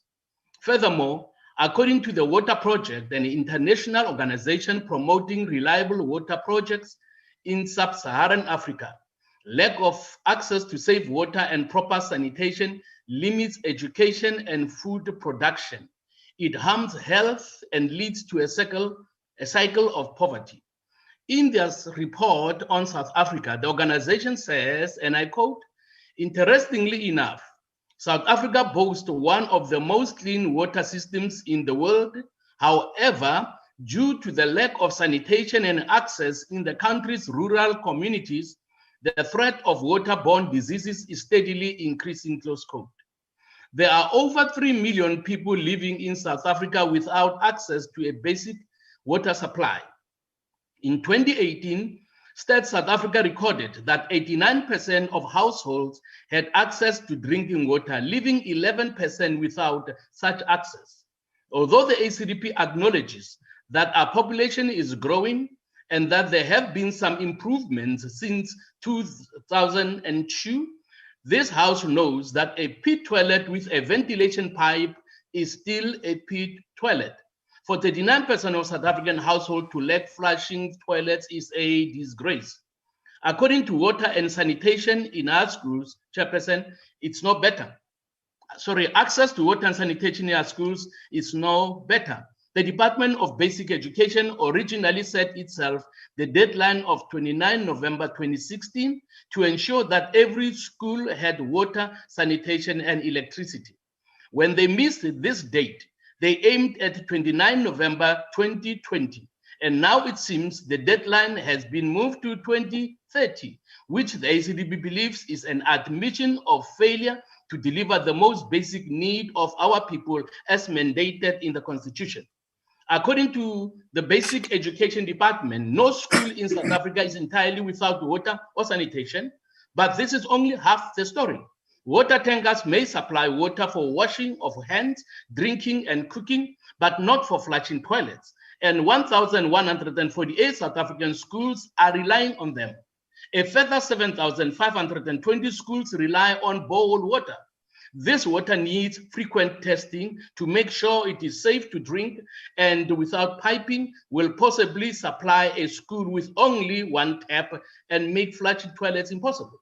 It is very sad to know that there are still 3,710 schools with only illegal pit toilets, the kind that killed Michael Komape and 3 other learners. Thank you, Honorable Member. Your time is up.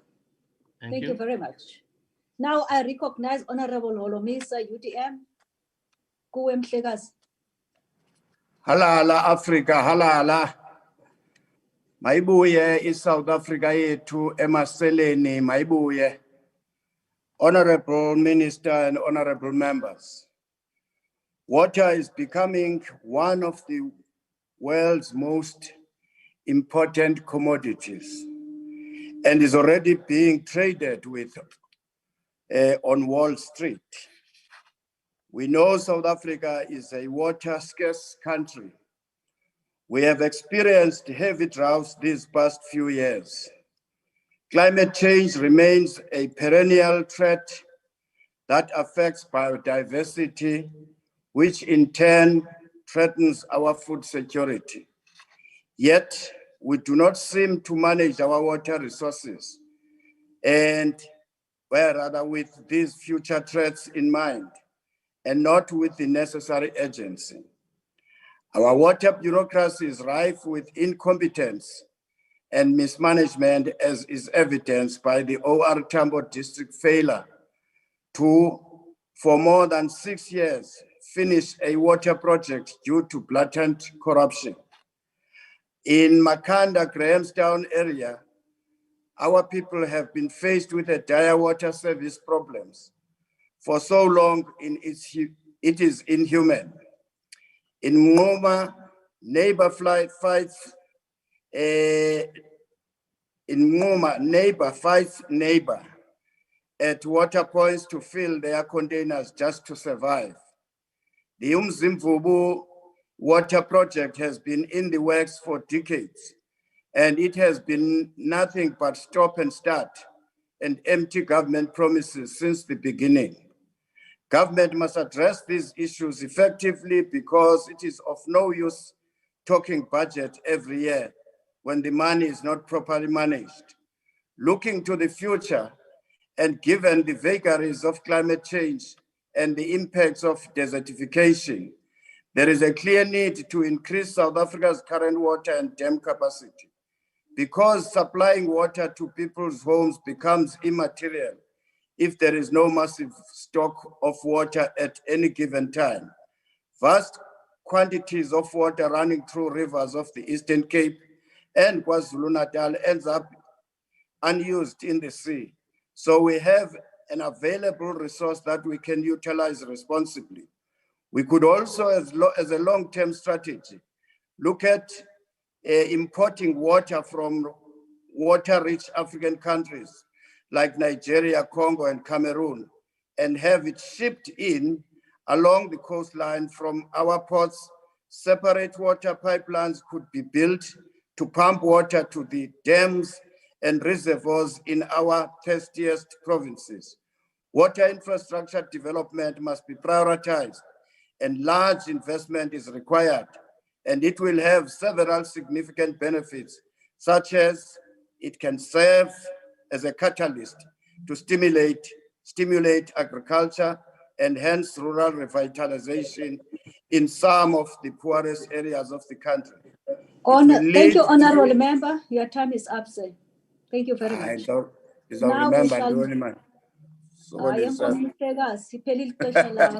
Bye-bye. Now I will proceed, honorable members. I recognize Honorable Mahau, ATM. Honorable Mahau, over to you.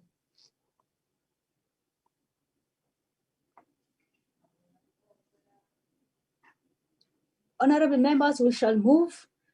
Now I will recognize Honorable Mvana, ANC. Thank you, Chairperson. Thanks, Chairperson. The ANC wishes to express its unwavering support for the budget vote 41.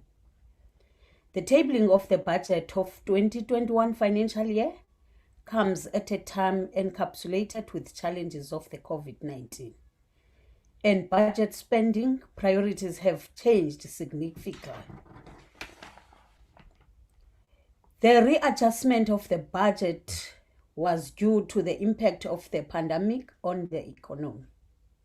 We must equally commend the department on its effort and progress made in expanding our water infrastructure and the sustainable use of our water resources. What I like, Chairperson, is that the prior speakers, almost all of them, have identified the shortage of water in our country. The second one also agrees with us that there is also an increase in population, which means we will repeatedly state the nation of the address of 2021 that was done by the president, highlighting two pertinent key strategic areas. One, accelerating economic recovery, implementing economic reforms to create sustainable jobs and drive inclusive growth. Chairperson, the department contributes towards achieving these priorities and will continue working and implementing the priorities with the allocated budget for 2021-2022. Using the tools such as district model, district developmental model, and Operation Vulindlela. The increase in program 2, Chair, the one of resource management of 3.53 billion in the 2021-2022 will ensure that the work that has been done within the program continues to be implemented in the financial year. The purpose of this program is to ensure that the country water resources are protected and are used and are developed, conserved, managed, and controlled sustainably for the benefit of all people and the environment. This is done by creating a knowledge base and implementing effective policies, procedures, integrated planning, strategies for water resources. The government is determined to implement the measures that will fundamentally alter the economic structure and grow the South African economy. Honorable Chair, infrastructure is one of the most important indicators to support the country's economic growth and social objectives, to improve the living conditions of the people of South Africa. As the African Congress, National Congress, we have engaged the department on the work it plans to do for the financial year, for which this budget is allocated with particular interest on projects that need acceleration to ensure access to clean water, as one speaker has already said, the continued expansion of our water infrastructure. These include the phase 2A of the Makolo, Crocodile River projects, and the Mkomazi water project. These plans, are assisting to narrow the inequality gap by making water the enabler in the process of doing so. Though these projects, the preparation to construct 4 bulk raw water projects for implementation to complete 20 dam safety evaluation resulting in a creation of 90 job opportunities from the increased projects during this financial year. These projects will contribute to the growth of South African economy and reduction in unemployment, inequality, and poverty. Siyaqhuba asimanga. The president pronounced during the SONA 2021 a shortened time frame for the finalization of water use authorization in order to accelerate service delivery to ensuring implementation on Operation Vulindlela will focus on reforms in the water sector to ensure that water use licenses application are finalized within the revised timeframes of 90 days, as the 2021-2022 financial is saying. Chair, the department has been working tirelessly, and in the previous financial year, some of the achievements of the targets include 7 regional bulk infrastructure project phases, 2 large project phases in Mpumalanga that has been mentioned by the DM, and Free State, 505 job opportunities created, though implementing infrastructure projects. 96 regional bulk infrastructure project phases under construction include 8 mega project phases, 58 large project phases, and 5 small project phases in Mpumalanga, Eastern Cape, and 2 in Free State and Northern Cape. We understand fully the Umzimvubu crisis and issue. That's why at least we are able to make mention of these projects. And there are 358 water services infrastructure grant projects under construction. Chairperson, this brings me to my next point, the regional bulk water grant and the water service infrastructural grant dominate the budget allocation under the program. It is worth noting that the majority of these funds will be transferred to municipality for various bulk water infrastructure projects that will be carried out by the district municipalities. Furthermore, 72 large regional bulk infrastructure projects will be under construction at various phases during this year under review, while 500 job opportunities will be created through the implementation regional bulk infrastructure projects. These targets are also, Chair, in line with SONA of 2021. Chairperson, the development of 5-year water and sanitation reliability plans of the district municipality is one of the examples of the DDM initiatives aimed at accelerating service delivery. The ANC wishes to reiterate to support for the district development model, which has been successfully piloted across 3 district municipalities. The district development model, which is led by Thank you, Honorable Member. Integrated. Honorable Anna, The time is up, ANC ma'am. support this budget, Chairperson, and Thank happy you. to all South African. No, time is up, Honorable Member. Thank you. Thank you. Honorable members, we shall proceed to good. Honorable August, over to you, sir.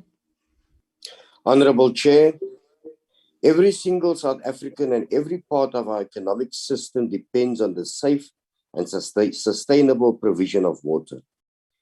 This is why the National Department of Water and Sanitation must take its critical role more seriously. The department must implement our world-leading water legislation. This is something critical when discussing this budget. The department must take action against individuals, companies, and municipalities who are discharging waste and sewage in our rivers and wetlands. The more rivers we pollute, the fewer places we can afford to get safe drinking water from. Fining those who break the law would mean the polluters pay for the damage they cause. It would mean the communities around our rivers and wetlands would be safer. Honorable Chair, the department also needs to look carefully at bulk water charges. These charges to municipalities of just a few cents per kiloliter don't really reflect the true cost of water. The worst is that the small amounts allocated to catchment management are totally insufficient. Cape Nature, for example, manages a lot of critical mountainous land in the Western Cape, but only 8 million per year is allocated for clearing out thirsty invasive trees. On a recent oversight trip to the Northern Cape, and having written to the minister, the Akron Dam was cleared of trees that would typically drain the dam and therefore provide insufficient water to the surrounding communities. Chair, if we continue allocating small budgets to water resources, it means that it is an example we take more than 300 years to clear out the catchment that Cape Nature manages. Our rivers and wetlands would have dried up long before that. Instead of allowing expensive desalination plants to be approved, the National Department has to look at how it can promote and enhance better catchment management so that we can get more water from our mountains and keep the taps running, even in drought times. Not only does catchment clearing create thousands and thousands of jobs, but it's also the cheapest way for us to get water. I appeal for more realistic bulk water tariffs and insist that more money is allocated to catchment clearing. I thank you. Thank you, Honorable Member. Now I recognize Honorable Sibisi, NFP. Thank you, Chair. National Freedom Party would like to stress that the issue of access to water and sanitation will remain a challenge for South Africa for two simple reasons. One, increasing migration into developed provinces and cities in the country, and two, lack of economic activities, development and growth in underdeveloped provinces in the country. The issue of provincial migration creates a huge concentrated influx of people in single parts of the country, resulting in significant demands on access to water, electricity, and sanitation. Looking at the Gauteng province alone, State SA reported that between 2016 and 2021, the province has seen the largest inflow of people, about 1.55 million moving to the province. The increase therefore puts pressure on the province to supply the basic needs required for livelihoods by our people.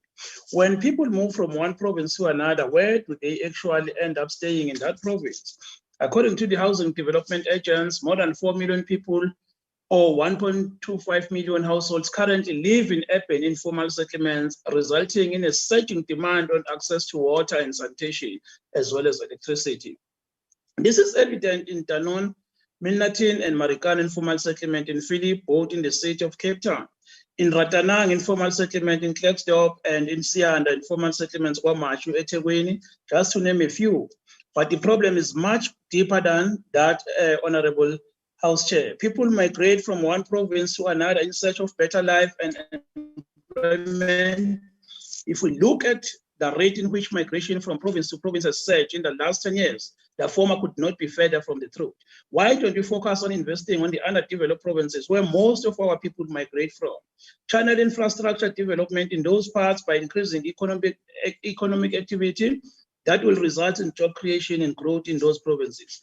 This will address the many challenges that this department and provinces cannot address with their limited budgets to provide service delivery in those communities. I thank you, House Chair. Thank you, Honorable Member. Now I recognize Honorable Tseki, ANC. Good afternoon, Chairperson. If you can, possible, if you can remind me when I'm left with 1 minute. Maibu, yeah. Hi, good Africa. Hi, good. Maibu, yeah. Honorable Chairperson, let me start by saying that the ANC supports this budget vote and the work that the Department of Water and Sanitation and its entities and catchment agencies and what it aims to do in this 2021-22 financial year through its budget. In commemoration of Africa Day, the words of President of Rwanda, Comrade Kagame, in 2013 said, I quote, "Africa's stories has been written by others. We need to own our problems. We need to own our problems and solutions and write our own story." Close quote. Today, 25th of May, 2021, we as the people of the South, we are further saying Africa will never be under colonial bondage rule again. The rivers of the continent are webs that extend the frankness of African solidarity in building relations for African economic development. Katse Dam in Lesotho Highlands Water Scheme and Renaissance Dam in Ethiopia bears the testimony that Africa, we are one. It feels good to be an African against the colonial curse of 1652. And we must note that it's better to be close to those friends that mean the word friendship. The people of Cuba have shown us that they are not here to exploit the minerals of the country, but they are here to pay solidarity of human development.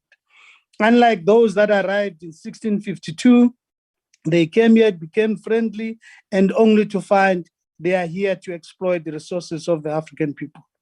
Yes, indeed, it feels good to be an African. In this, we declare for eternity that it feels good to be an African. The Department of Water and Sanitation and its supporting entities has revised their strategies and annual performance plan for the financial year 2021-22 to adapt and advance the priorities of the year. The Department of Water and Sanitation became central ha re ne re welwa ke sewa sa COVID-19 ra tswa ka la phologwaba go pholosa setšhaba kgatlhanong le kgodimodumo corona. Metsi manyabolo ya eba pina go atlela diatla metseng le metsaneng. Mme Masisulu le mahlahana hao re le rolela kgaebana re re pula ha ina inele bana ba ntate Matamela Ramaphosa. Furthermore, Sona, in 2021, the president spoke about prioritizing women emancipation, women empowerment. In 2015, the theme of Africa Day was, I quote, the year of women empowerment and development agenda towards Africa's Agenda 63. I close quote. In so doing, the department and its entity contribute to redress in South Africa through accelerating the economic recovery and reconstruction plan, sync in the financial year targets. Honorable Chairperson, the legacy of the past has led to marginalization by race, gender, age, location, or geographical area. The gains to address the imbalances of the past democratic 27 years has been somewhat reversed by COVID-19 pandemic.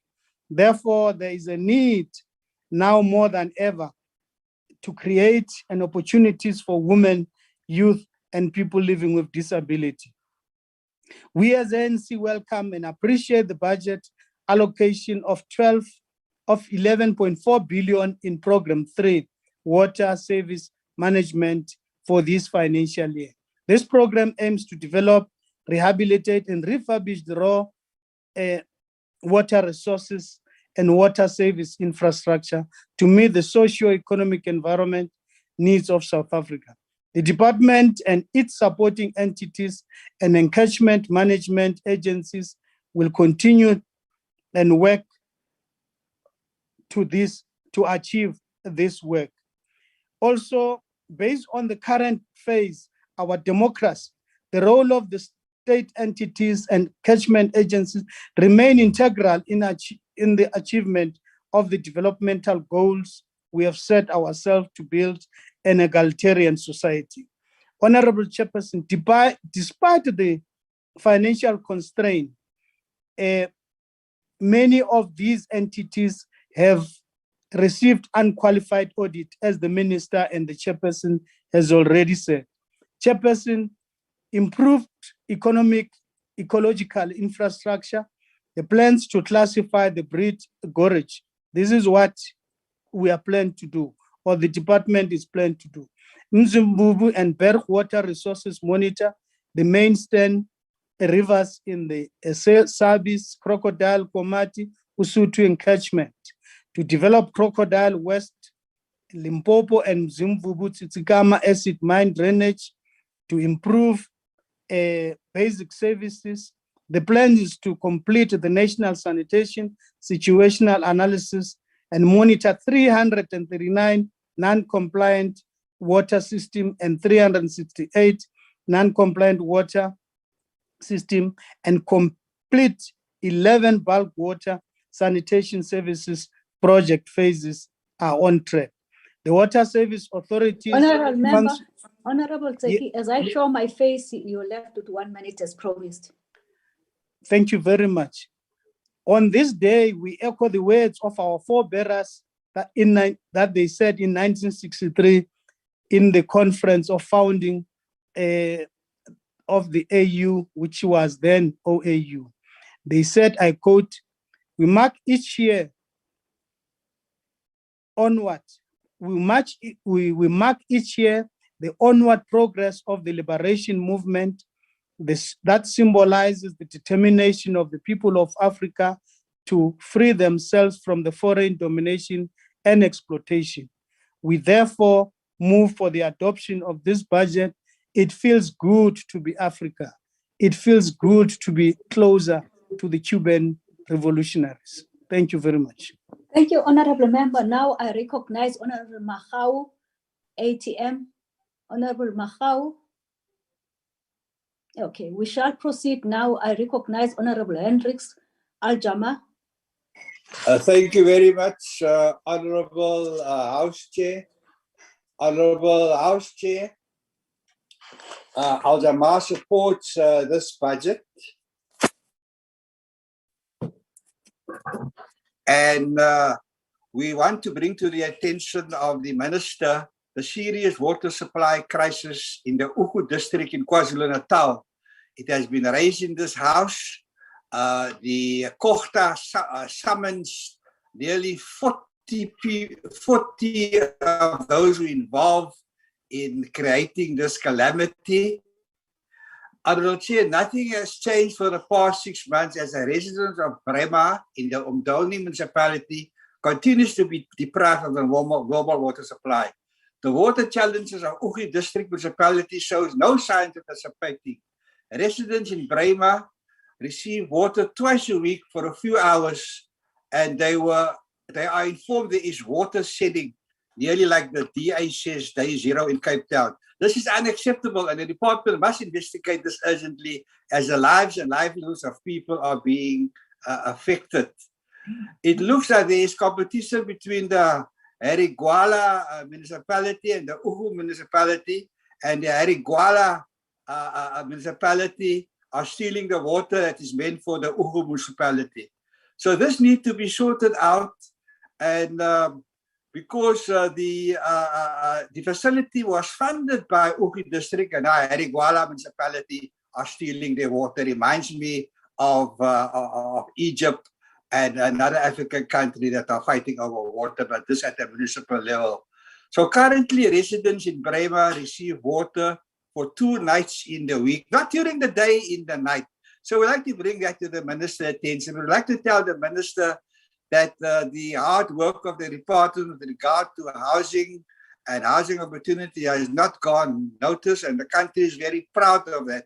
However, more needs to be done with regard to sewage pollution, where water treatment plants are used to pump sewage into waterways. But as you know, it's a very gray area. I'm not sure whether it's Department of Environment or Department of Water Affairs, but this is a very serious problem. I wish the minister everything of the best to deliver a mandate, to issue title deeds, and that is what it is all about. The minister has the support of the Deputy President as he is fast-tracking restitution, and more people will get housing opportunities. So exciting times lies ahead for South Africans with the leadership of the minister and a team. Thank you very much, Honorable House Chair. Thank you, Honorable Member. Now I recognize Honorable Sihlwai from the ANC. Honorable Sihlwai, over to you. Thank you very much, Honorable Chairperson. Good afternoon to the members of Parliament. The budget vote 41 takes place during a special day in our continent. Today is Africa Day, and as we commemorate this day, we acknowledge the prevailing challenges, including improving quality of living, sanitation, ecological issues, fighting climate change, and hunger, amongst others. And we remain hopeful and committed to work towards change. Honorable Chairperson, allow me to present an appeal by one of our leaders, Umama Charlotte Maxeke, when he's addressing a non-European European conference, 1930, eForterra, Upper Eastern Cape. Uthi, ndizawuyithetha ngesintu bantu bakuthi. Uthi kuyo yonke into ifumeneyo, please distribute as much information as possible. Do away with that fearful animal jealousy. Kill that spirit and love one another. As brothers, as sisters, the other animal that will tear us apart into pieces is tribalism. I saw the shadow of it, and it should cease to exist. Stand by your motto, do unto others as you would like them to do unto you. This is a golden rule. Yaqeka xa ibona isizwe sakuthi siphalala. Chairperson, I will not present any speech, but I deal with the issues that are pertinent that come from the members. Honorable Leon, who is a member of the committee, is addressing the minister to say, consider to do away with the Cubans. And he's mentioning the high cost. The question that I ask, is it the high cost or the quality that we want? One of the issues that perhaps we should remind the honorable member is that in 1992, the former number ones who were leading the apartheid state took a decision when they feel there's a pain, where Duduma EAS is coming, and they adopted a repression process which says jobs should only be for whites. I think that it becomes important that with all the challenges that we're faced within here today, the infrastructure that is falling apart, it was a decision for the machinery of that particular state.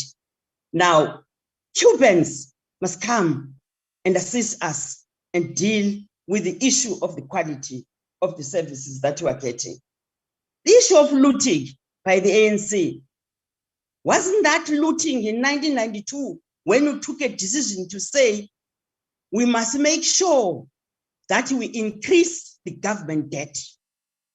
We must make sure that we increase the social services, because you saw that as a soft spot, and you took a decision to create a faction where you said there should be battle stand systems as people that needs to help you.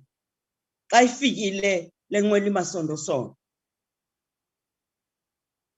want to raise those issues so that we should understand where we're coming from. People should not speak about now. They must speak about what they did during the apartheid state. There's an issue here of a pollution. Who is polluting? Who is polluting and why? The community is now getting very, very unhealthy water. And the department has been dealing with these polluters. They resist. It's because they are former number ones. They know what they are benefiting. It's what we call a monopoly capital. They would not like any other person to participate in the program where they benefit money. That is why the department is addressing the issue of polluters together with the illegal dams that are being constructed. Amanyelo madam, and they are resisting what is the program of the department. The department is very clear about transformation in terms of addressing inequalities in these particular issues. Coming to the EFF, the EFF participate in the committee, but when you listen to them, they are strangers in all programs. I am aware that they didn't support the budget, even in the committee. But how they speak as populists. They speak as populists because they should be clear about other programs, which today they are criticizing. The issue of not approving budget, we are used to it from the FF. I wonder if their constituency knows that the budget, which is a transformation tool, is not being approved by their deployees in parliament. What are they saying? I wish for the day that all those that are not approving the budget, we don't give them services where they come from. Is rejecting the budget for the second time. The other issue, Chair, is that perhaps we must not fight with the EFF. You see, because you see about they had no plan to govern. They don't understand how is it to govern, but they are busy to say we're replacing the ANC. That is why they continue to reject the budget. No plan, no strategy, it's important that people should know that abanye abantu bangene nje bengenazi plans to deal with this particular issue. The development model, it's a mechanism to make sure that there's value for money from different departments. There's value for money and it's economical to put services. So that ungaphuma kungena kanti lo muntu uphumayo unayo imali naye ukuncedisa in the program. The Honorable Buthelezi, corrupt officials, the heads must roll. Perhaps it's that when you deal with the disciplinary process and deal with the consequence management, you don't go to the street and shout and say, Honorable Swai, because you're trying to protect them. I think we need to appreciate what the minister has done. And she continues to present it to us, because when we came, we were very worried about corruption that is in the department. And he presented to us how far and how many that have been dealt with. So I'm saying perhaps we need to do that, publicize that so that people should understand, which is also another human rights issue.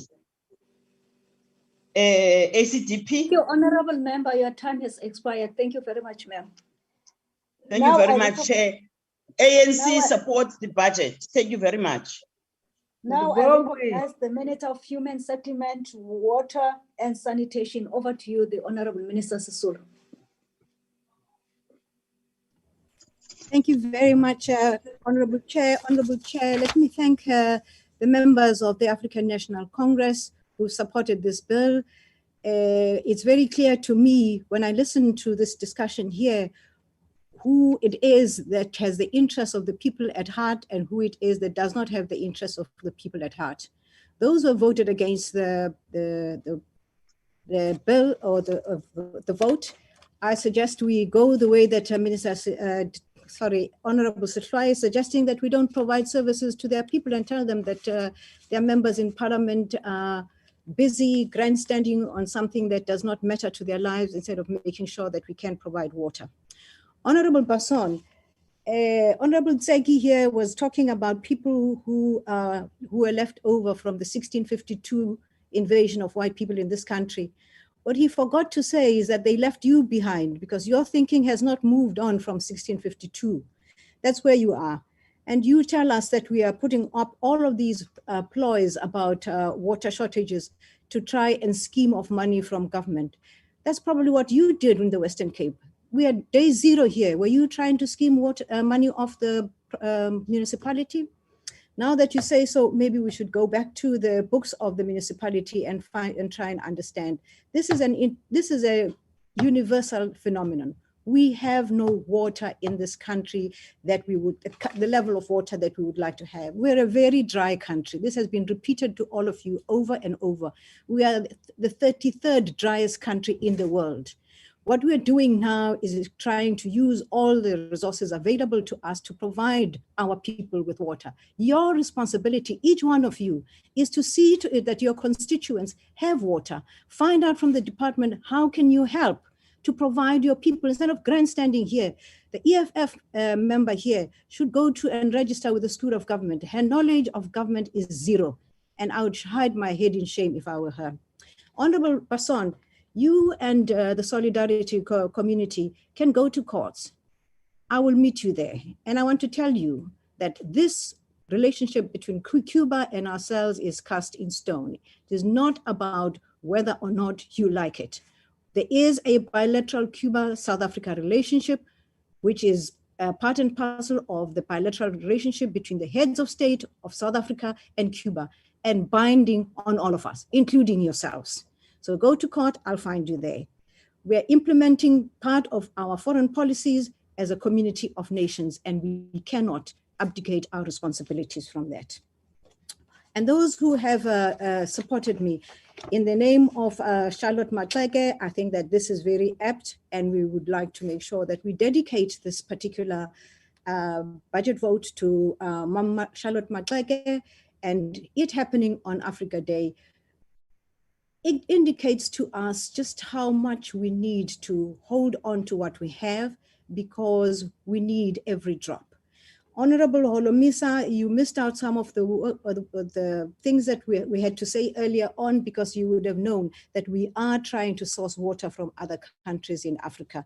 And we've had overtures from the DRC, and we'll be following up on that. Honorable Meshwe, let me just indicate to you before you do this again, because you will be making a fool of yourself.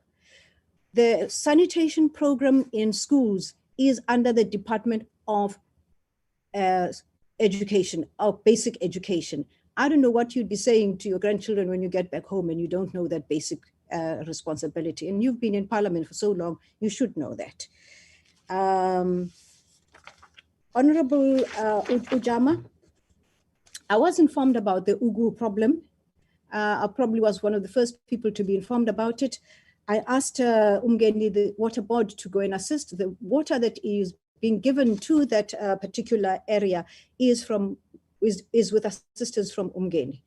We are dealing with the problem, and we're hoping soon we will be able to get over that.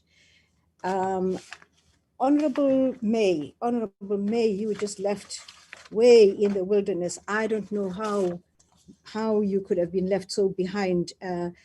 We will provide you with notes next time so that you understand the space that you're in, because the more you talk, the more it is quite clear to all of us that you are out in the dark about what is happening. You just came here because you wanted to grandstand and say, I do not agree with that. We provide you with documentation, with the necessary information to ensure that you are well informed, so that you go to your constituencies and say, this is what we're doing on your behalf. And you come here, and what you're saying here is absolute hot air, absolute hot air. No relationship to what it is that we do on a regular basis. My team and I set up almost every other day, week of the week, trying to take you through this difficult environment which we call water. It is a difficult environment. Scarcity in water is not man-made. It is something that is a natural phenomenon that we have to live with, and we have to find ways of solving that. That is why we have taken on the responsibility of finding alternatives. And I am glad that somebody has indicated to you that as you grandstand today, during the COVID period, we carried you. The Department of Water provided an innovative way of providing you with water for you to survive that COVID period. And today you grandstand and you don't know anything about what we're doing. Honorable May, your doom and gloom and telling me about what you still call PE. PE was of last year. We don't have any PE. I have been to that municipality. I have supported them, and I have given them money, which is better than anything you would be able to say out here. I don't know when you get back home what it is that you will have contributed to the well-being of the South African people and their constituencies in particular. But in closing, I'd like to say Honorable Omisa, all of those people that you're talking about, the financial irregularities, they learned from the best. They probably learned from you. I don't know, but it always happens somewhere in the Eastern Cape. You go and fix it. Make sure that you can undo what it is that they have inherited. It is important that you understand that water is very valuable. I'm glad you understand that. Please say it more often. And Makanda and OR, please be there to support them. Those are very dry areas. Those are water service authorities, and they have responsibility for providing water for their people. Money which is not managed properly, that is not true, and you know that. We have explained to you the processes we've undertaken, and that some of these matters are within the SIU and the police. We've already had one conviction out of the irregularities of money, and it's important that you speak the truth at all times when you are in front of the people, and you want to have your credibility intact. Altogether. Point of order, Honorable Olomisa, may you allow the to conclude. Point of order. You may proceed, Honorable Minister, and sum up, please. Honorable Minister.